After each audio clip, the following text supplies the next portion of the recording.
기도하심으로 수요 말씀 예배를 하나 드리도록 하겠습니다.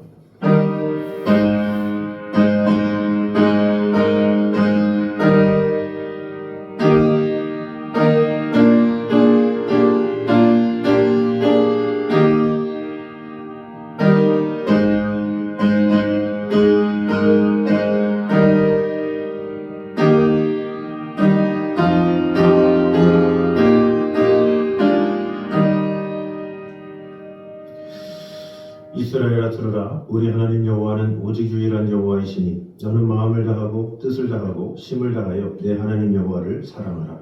아버지 하나님, 오늘도 하나님의 말씀을 또 사랑하며 또 하나님의 말씀을 온전히 묵상하며 그 안에 거함으로 하나님께서 우리와 함께 하심을 오늘도 경험하며 하나님의 크신 뜻 가운데 거하며 나아가는 귀한 시간 되게 하여 주시옵소서. 예수님 이름으로 기도드립니다. 아멘. 우리 찬송가 314장 찬양하겠습니다.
우리 하나님 말씀 구약 사무엘상 30장입니다.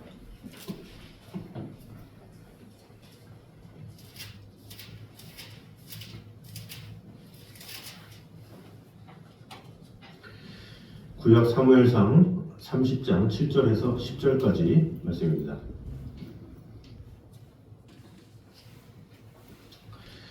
사무엘상 30장 7절에서 10절까지 말씀입니다.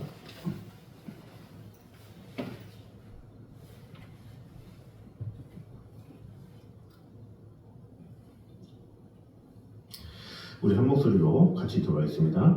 다윗이 아히멜렉의 아들 제사장 아비아달에게 이르되 원하건대 에봇을 에게로 가져오라. 아비아달이 에봇을 다윗에게로 가져오매 다윗이 여호와께 붙잡아 이르되 내가 이 군대를 추격하면 따라잡겠나이까 하니 여호와께서 그에게 대답하시되 그를 쫓아가라. 내가 반드시 따라잡고 도로 찾으리라.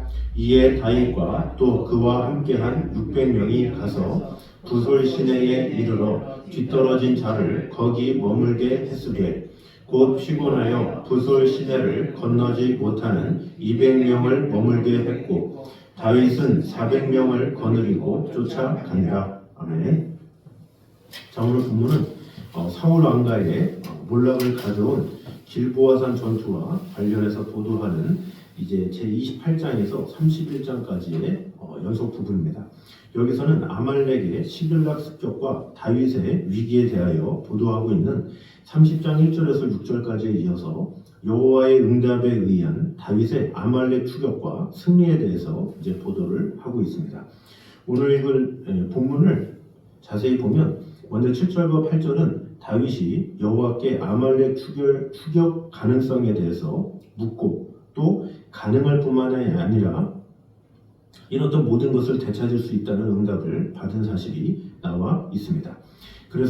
그리고 9절에서 15절까지는 다윗이 아말렉을 추격하는 도중에 아말렉 사람의 종되었던 병든 애굽 소년을 만나서 아말렉 추격과 관련해서 그의 도움을 받게 된 사실이 나와 있습니다. 그리고 다음에 또 계속해서 보게 될 16절에서 20절은 애굽 소년의 도움으로 아말렉 사람들이 머물던 곳에 이른 다윗 일행이 이틀 동안 아말렉 사람들을 쳐서 몰살시키고 끌려갔던 가족들을 되찾아오는 것은 물론 소떼와 양떼를 탈취한 사실이 나와 있습니다. 그럼 오늘은 아말렉을 쫓아가서 쫓아가는 그 과정까지만 내 내용을 가지고 우리에게 주시는 은혜를 나누도록 하겠습니다. 먼저 바른 신앙인은 모든 일에 앞서서 하나님의 뜻을 구한다라는 것을 볼 수가 있습니다. 7절을 보면 다윗이 아히멜렉의 아들 제사장 아비아달에게 이르되 원하건대 에봇을 내게로 가져오라 이렇게 명령합니다. 아비아달은 놋제사장 아히멜렉의 아들로 사울이 놋제사장 85인을 학살할 때 유일하게 살아남은 제사장입니다. 그는 그때 에봇을 가지고 다윗에게로 와서 머물러 있었는데 이것이 사무엘상 22장 20절과 23장 6절에 기록되어 있습니다. 그런데 다윗이 아비아달에게 에봇을 가지고 오라고 한 것은 그곳으로 그들의 당면한 문제와 관련해서 하나님의 뜻을 묻기 위함이었습니다. 에봇에는 우림과 둠밈이라는 것이 있어서 구약 이스라엘 백성들은 하나님의 뜻을 묻고자 할 때 그것을 사용하곤 했습니다. 여기서 이 다윗이 하나님의 뜻을 묻고자 했다. 이것은 상당히 중요한 부분입니다. 다윗은 하길라 사건이 26장인데 그때 이후로 하나님께 묻지 않았습니다. 그 당시 때 에봇이 없었겠습니까? 있음에도 불구하고 다윗은 질문하지 않았다라는 것이죠. 그는 하나님께 묻지도 않고 스스로의 결단으로 블레셋 망명을 결행했고 또 그 이후에도 하나님의 뜻을 물었다는 기록은 전혀 있지 않습니다. 오히려 거짓말을 하는 등 하나님을 믿는 사람으로서 면모를 보여주지 못했습니다. 이것은 그의 하나님과의 관계가 정상이 아니었음을 보여주고 있습니다. 다윗은 하길라 사건 이후 줄곧 하나님과 무관한 삶을 살고 있었습니다. 그런 중에 다윗은 동족과의 전쟁의 위기와 아말렉 사람들의 시글락 기습으로 인해서 공동체의 와해 위기라는 상당한 생각지 못한 고난에 처한 상황이라고 볼 수가 있습니다. 그런데 이런 상황 가운데 6절에 이렇게 나와 있죠. 그 전에 있던 6절을 보면 백성들이 자녀들 때문에 마음이 슬퍼서 다윗을 돌로 치자 하자 다윗이 크게 다급하였으나 그의 하나님 여호와를 힘입고 용기를 얻었더라. 이런 구절이 있습니다.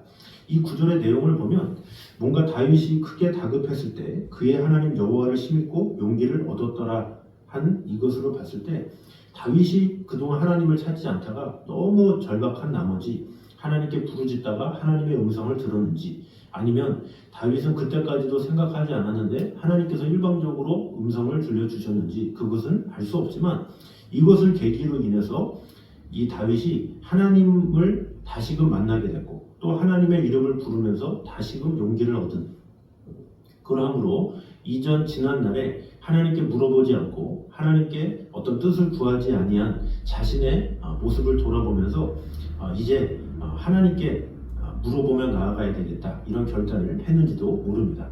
아마도 이런 절박한 상황 가운데 아내도 뺏기고 또 가축도 뺏기고 그런 상황 가운데 주위에 자신을 따라왔던 사람들은 돌을 던지고 자신을 모욕하고 있고 그런 상황에서 아무것도 남은 것이 없죠. 그런 상황에서 자신을 위로해 준 것은 하나님밖에 없었다라는 것을 깨닫고 나자 나의 참된 피난처는 참된 바위는 하나님뿐이구나 그것을 깨달았을 수도 있죠. 그것을 깨닫고 그는 하나님으로부터 말미암아 위로와 평강을 얻었을 것입니다. 그런 다윗이 이제는 다시금 회복하는 마음으로 에봇을 가지고 와서 여호와께 물은 장면이 나온다고 볼 수가 있습니다. 사실 어떻게 보면 이전보다도 더 급박한 상황이고 하나님께 물어보는 데 있어서 조금 순서가 뒤처질 수밖에 없는 그런 상황일 수도 있습니다. 왜냐하면 이전에 망명하는 것도 어떻습니까? 한 나라를 건넌다라는 것, 그것도 원수된 나라에 찾아간다라는 것은 엄청난 모험이고 또 그것은 이스라엘 족속인 또 앞으로 이스라엘의 왕이 될 다윗에게 있어서는 안 될 일이죠. 그러면 그때 이미 하나님께 물었어야 했습니다.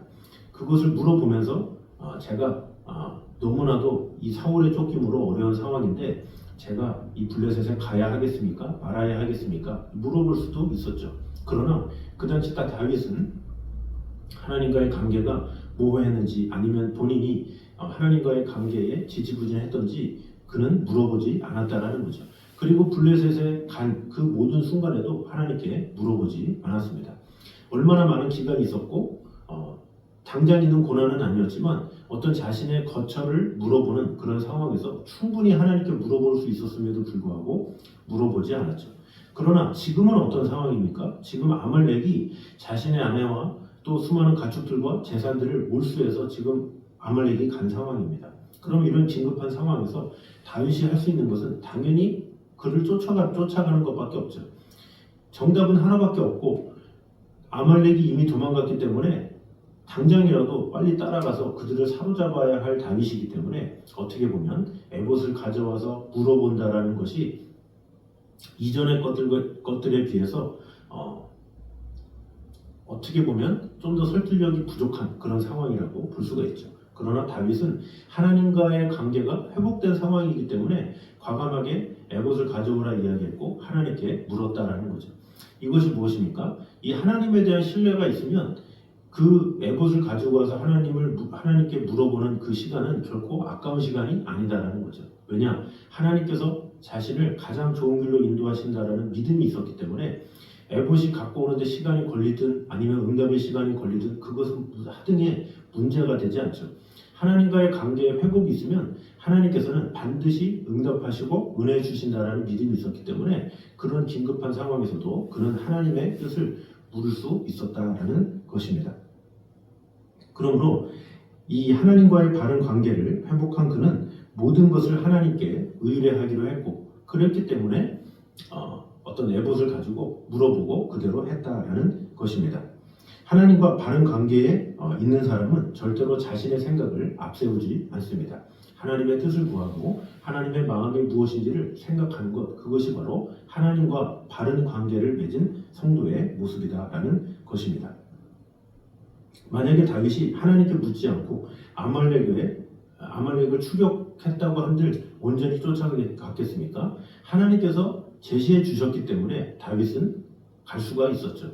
자신의 임의대로 무엇인가 할 수 있었지만 아말렉이 어디로 도망갔는지 어떤 상황인지 또한 두려움이 당연히 있을 수밖에 없는 상황이라고 볼 수가 있습니다. 그러나 그럼에도 불구하고 다윗이 하나님께 물어봄으로 말미암아 이런 모든 문제들이 하나씩 해결된 것을 볼 수가 있습니다.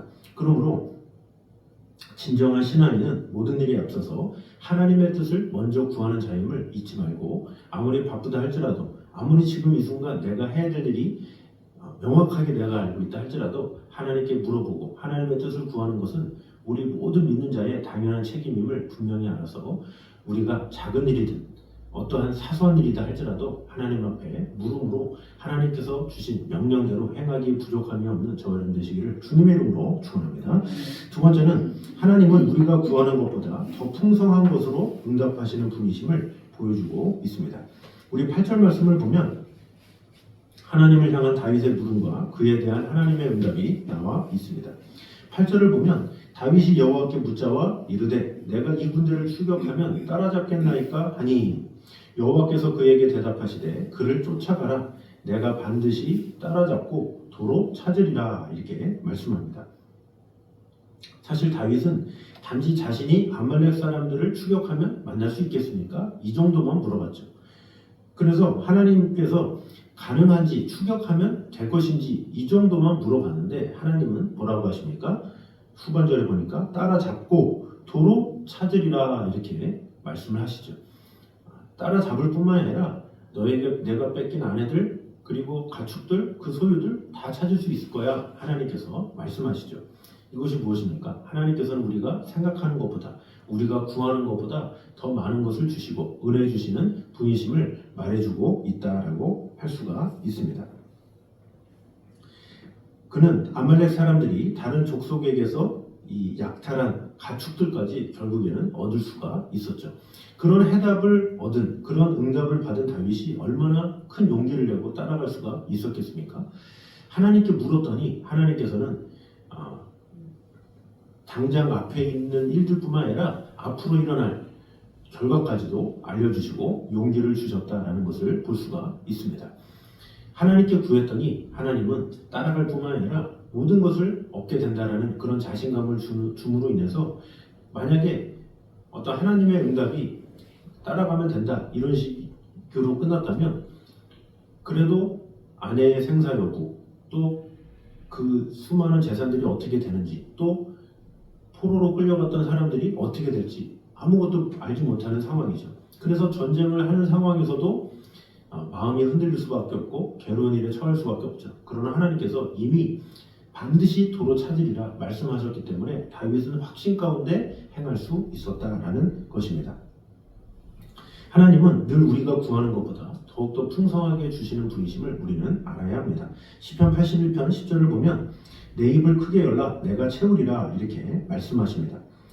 우리는 하나님의 풍성하심을 믿고 입을 크게 열 때 하나님께서는 은혜를 주시고 함께 하신다라는 사실을 우리는 믿어야 하겠습니다. 물론 하나님은 우리가 구하지 않는다 할지라도 우리의 모든 사정을 아시기 때문에 우리의 모든 필요를 채워주시긴 하죠. 그러나 하나님은 우리가 구할 때 구하는 만큼 또 구하는 것 이상으로 은혜를 주시는 분이심은 계속해서 말씀하고 있습니다. 예레미야 33장 3절에도 너는 내게 부르짖으라 내가 내게 응답하겠고 내가 알지 못하는 크고 기이한 일을 내게 보이리라 이렇게 말씀하고 계시죠. 에베소서 3장 20절과 21절에도 우리 가운데서 역사하시는 능력대로 우리의 온갖 구하는 것이나 생각하는 것에 더 넘치도록 능히 하실 이에게 교회 안에서와 그리스도 예수 안에서 영광이 대대로 영원 무궁하기를 원하노라 이렇게 말씀하고 있습니다. 우리는 하나님 앞에 구하는 태도, 하나님 앞에 간절히 나아가는 태도가 필요합니다. 그럴 때 하나님께서는 내가 생각한 것보다 더 크게, 더 풍성하게 주시는 분이심을 우리는 믿어야 합니다. 그런 기도응답을 경험한 자들은 어떻습니까? 어찌하든지 하나님께 구하죠. 왜냐? 하나님께서는 구하는 것 이상으로 응답해 주시는 분이심을 알기 때문입니다.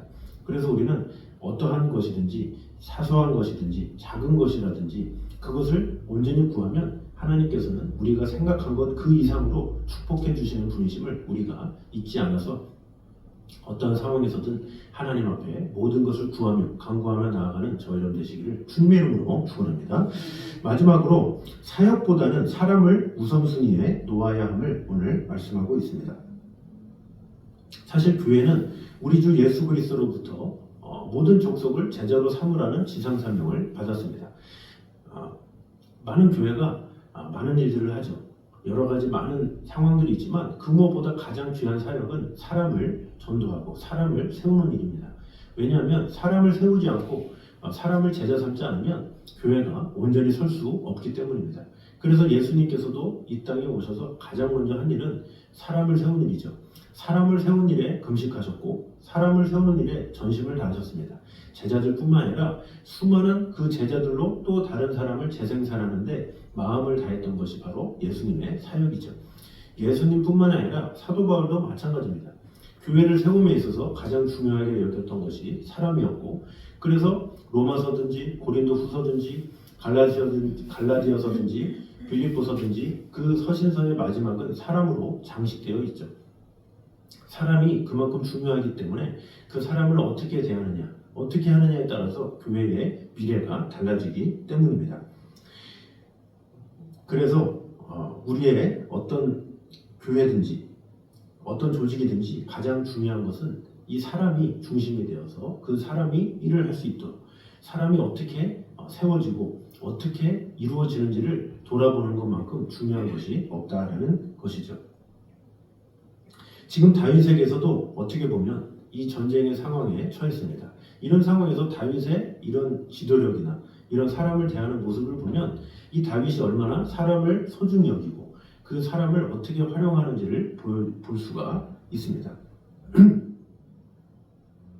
먼저 이 다윗은 어떤 상황에 처했습니까? 우리 9절 말씀 보면 우리 9절과 10절을 같이 한번 보도록 하겠습니다. 9절과 10절입니다. 시작. 이에 다윗과 또 그와 함께한 600명이 가서 부솔 시내에 이르러 뒤떨어진 자를 거기 머물게 했으며 곧 회관하여 부솔 시내를 건너지 못하는 200명을 머물게 했고 다윗은 400명을 거느리고 쫓아가니라. 아멘. 어떻게 보면 그냥 단순한 구절이죠. 600명이 있었는데 뒤떨어진 자를 거기 머물게 했고 또 피곤하여 부솔 시내에 건너지 못하는 200명을 머물게 했고 다윗은 400명을 거느리고 쫓아가니라 이렇게 말씀하죠.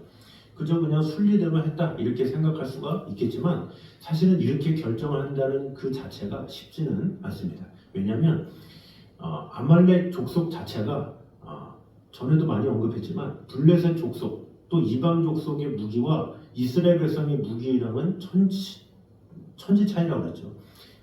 또한 무기뿐만 아니라 아말렉의 인구가 상당히 많은 것을 볼 수가 있습니다.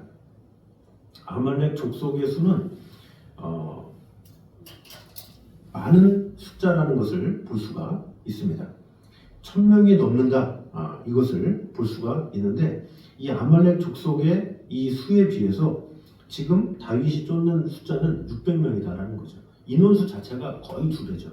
무기도 좋죠. 그리고 날쌔고 그들은 다 도적들이고 어떻게 보면 600명이 다 달려붙어서 해도 부족함이 없는 부족한 그런 상황이라고 볼 수가 있죠. 그런 상황에서 어떤 일이 일어났습니까? 그와 함께한 600명이 가서 부솔 시내에 이르러 뒤떨어진 자를 거기 머물게 했다 이렇게 나오죠. 뒤떨어진 자들에 대해서 또 무지막지한 지도자들은 그 뒤떨어진 자를 책망하기도 하고 아니면 어떻게든지 끌고 가서 전쟁에 사용하기 위해서 애를 쓰죠. 그러나 뒤떨어진 자를 머물게 했다라는 거죠. 그리고 또 곧 피곤하여 부솔 시내를 건너지 못하는 200명을 머물게 했다 이렇게 말을 하고 있죠. 그러니까 지금 피곤해서 또 힘들다고 하는 사람 그 200명이 아까 그 사람이 포함되는지 모르겠지만 그 200명을 머물게 했다라는 것은 사람이 중요하기 때문에 우선 치료를 받고 우선 쉼을 얻는 게 중요하다는 것을 말해주는 거죠. 그리고 나서 어떻게 합니까? 다윗은 400명을 거느리고 쫓아가니라 이렇게 말을 하고 있죠. 어떻게 보면 1000명을 쫓아가는 데 있어서 600명이 가도 부족한데 200명이 피곤한 상황에서 200명을 그냥 내려놓고 쉬게 하고 400명을 데리고 갔다라고 하는 것은 그 400명 입장에서는 어떻습니까? 어떻게 보면 피곤한 사람들을 같이 데리고 가면 동요될 수가 있죠. 또 400명과 200명 사이에 가족들도 있을 테고 또 여러 가지 힘든 상황이 있겠지만 그런 약자들, 연약한 자들, 피곤한 자들을 배려하는 다윗의 모습을 통해서 이 400명 안에서는 뭔가 좋은 동요가 일어날 수가 있죠. 내 지도자 다윗은 피곤하고 힘들면 배려를 해주는구나 그런 생각을 할 수가 있겠죠. 결국엔 이 다윗은 400명만을 데리고 전장에 가게 되었다라는 것입니다. 다윗은 억지로 피곤한 자들까지 데리고 가지 않고 아무리 급할지라도 사역보다 사람을 우선하면서 피곤한 자는 머물게 하고 나머지 인원만으로 아말렉 족속을 쫓아갔다라는 거죠. 어떻게 보면 결론을 알고 있죠. 하나님께서 그를 쫓아갈 수 있고 도로 찾는다라고 말했기 때문에 다윗은 이렇든 저렇든 하나님께서 이기게 하신다는 믿음이 있었죠.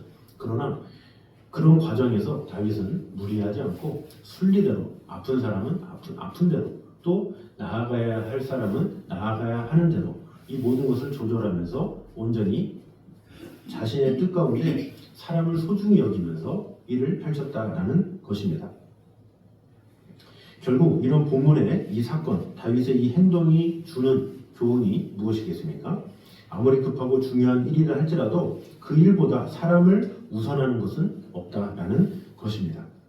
따라오지 못하는 사람을 추슬려 부축하고 그가 다시 일어설 때까지 기다려주고 부족한 자가 필요한 것을 배우고 이해하여 함께 갈 수 있을 때까지 참을성 있게 돕는 아름다운 관계, 이것이 너무나도 중요한 것입니다.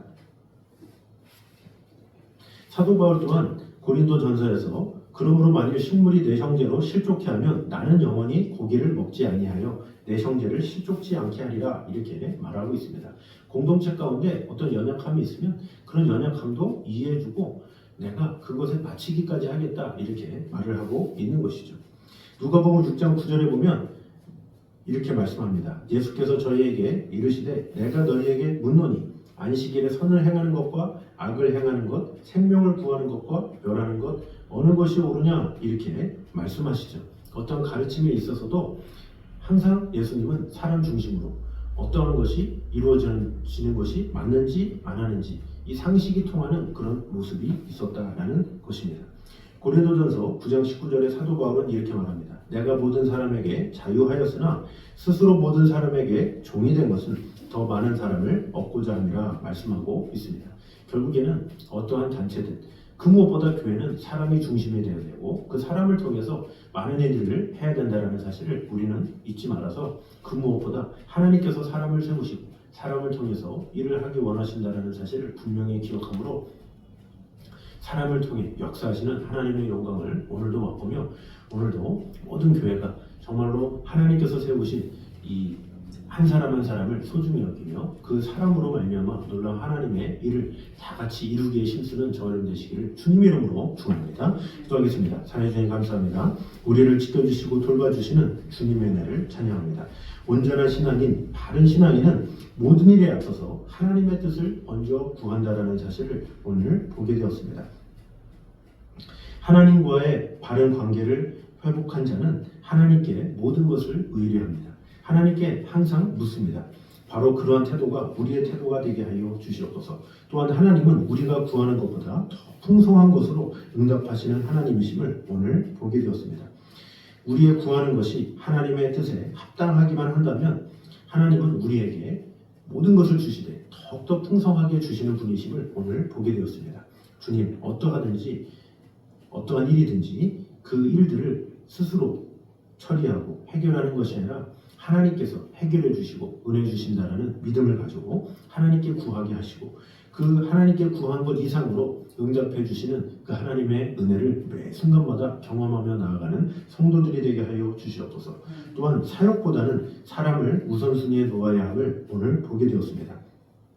아말렉을 쫓는 그런 긴급한 상황에서도 이 다윗은 피곤한 자, 연약한 자를 기다려주고 또 부족한 자다 할지라도 그들을 이해했습니다.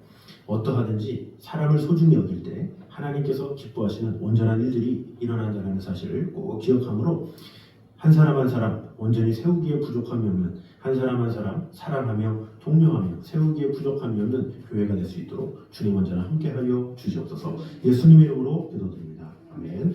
우리 찬송가 266장 찬양하겠습니다.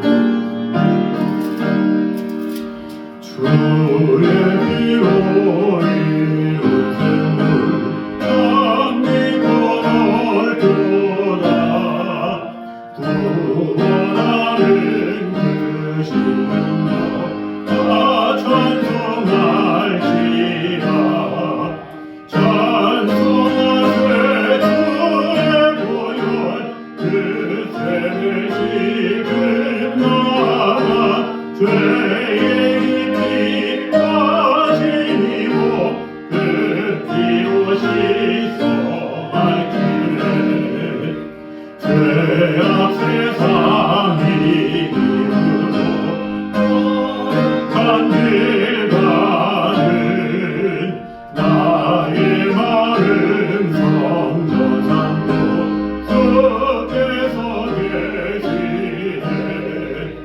찬송하세 주의 보혈 뜻에 지금 나가 죄의 깊이 빠진 이 몸 흙기로 씻어 맑기를 주 예수를 깊이 아는 놀라운 은혜 하늘나라 즐거움이 매일 새롭도다 찬송하세 주의 보혈 뜻에 지금 나가 죄의 깊이 빠진 이 몸 흙기로 씻어 맑기를. 아멘. 이제 우리 주 예수 그리스도의 은혜와 아버지 하나님의 무한하신 사랑과 성령님의 교통하심이 늘 우리와 함께 하심으로 어떠한 뜻이든지 어떤 일이든지 하나님께 구하며 하나님의 응답을 받기에 힘쓰는 그러함으로 하나님만이 우리의 위로 되시며 우리의 모든 것 되심을 알므로 그 무엇보다 사람에게 마음을 다하며 하나님께서 우리에게 이루시는 놀라운 하나님의 은총 가운데 거하기를 원하는 이 자리에 있는 모든 성도들 위해 이제부터 여기까지 함께 있기를 간절히 축원하옵나이다. 아멘.